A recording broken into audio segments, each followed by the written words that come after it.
No contact is an important part of getting back together with your ex. However, it is not always possible to avoid interacting with your ex. In this video, we will talk about two main concerns that people have about lack of contact. You wonder, how do I enforce the no contact rule if my ex and I work together? You must first understand the main purpose of not having contact. 1. For you to regain your composure after the breakup. You need some time to stop being the mess you were after the breakup. 2. Let your ex realize that you are no longer desperate or needy. Why? 3. That you learn to be happy without your ex and find out if getting back into the relationship is a good idea or if it suits you. So as long as your interactions with your ex don't interfere with these goals, you won't really break off contact. The reason I recommend no contact is because it is a very easy and effective way, okay, maybe not so easy, but still effective, to achieve all of these goals. But if you find yourself in a situation where you can't help but interact with your ex, you still have the contact as long as you are in line with these top goals. To keep you simple, I have created some rules for both situations that I mention above. I'll also explain why I suggest these rules and not hurt your main no contact goals. The no contact rule when both of you work together. Well, this can be an extremely difficult situation. However, it can be managed effectively if you make it clear what you want and how you want to achieve it. Your goal of no contact is to minimize contact with your ex so that you can regain your composure, and can focus on your own happiness. This may seem difficult if you run into your ex every time you go for a cup of coffee, or if you have to constantly interact with him because you are working on the same project.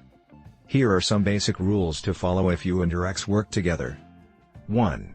Don't talk about anything personal. Whatever happens, don't talk about your personal life. What do you do after work? What time are you going home? What are your plans for the weekend? With which friends you will spend the night?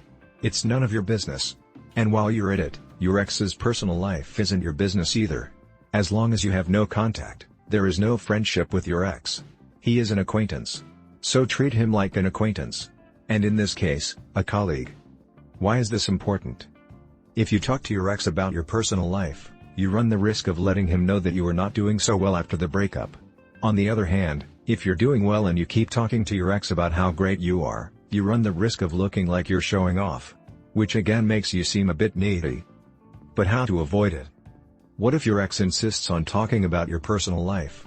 Well, use this simple line. Well, I think I need some space and time right now, and I don't think I want to talk about my personal life with you yet. Since we both have to be in the same office every day, let's keep things professional between us and keep our personal lives separate. Define your limits. This will make him realize that you are in control of your life. 2.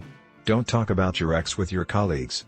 When you work with an ex, you will probably come across people gossiping about the two of you. It is almost inevitable. And the most important thing to do is not participate. Why is it important not to participate? If you participate in gossip, you will come across as weak, immature, and will likely make your ex angry. You could also make it look like you're trying to get a reaction from your ex or trying to use your colleagues to get it back. And that, again, makes you seem like a needy person. Another reason is because as long as you participate in this gossip, you will not really focus on yourself, which is one of the main objectives of no contact. Now, how can you avoid it? Don't talk about your relationship and your ex with anyone. If someone asks, tell them that you two had differences and broke up. Don't go into details. Let them know that it is personal and that you prefer not to share it. If you find that your ex, or a particular colleague, is spreading rumors about you or talking about intimate details of your relationship with their colleagues, you should confront them. Just come over and calmly tell him what you think he's doing, and I'd appreciate it if you would stop. If he doesn't listen, leave him alone and don't chase him anymore. The rumors and gossip will eventually die, and the office will have something new to gossip about after a while. If you react, you will only give them more to gossip about. Now, if you liked this video, share it on your WhatsApp, as well as on your social networks, and don't forget to subscribe to the channel. Now please write us a comment. I send you a big hug. Don't forget to also request advice on the link in the description of this video, where it says click here. Thank you.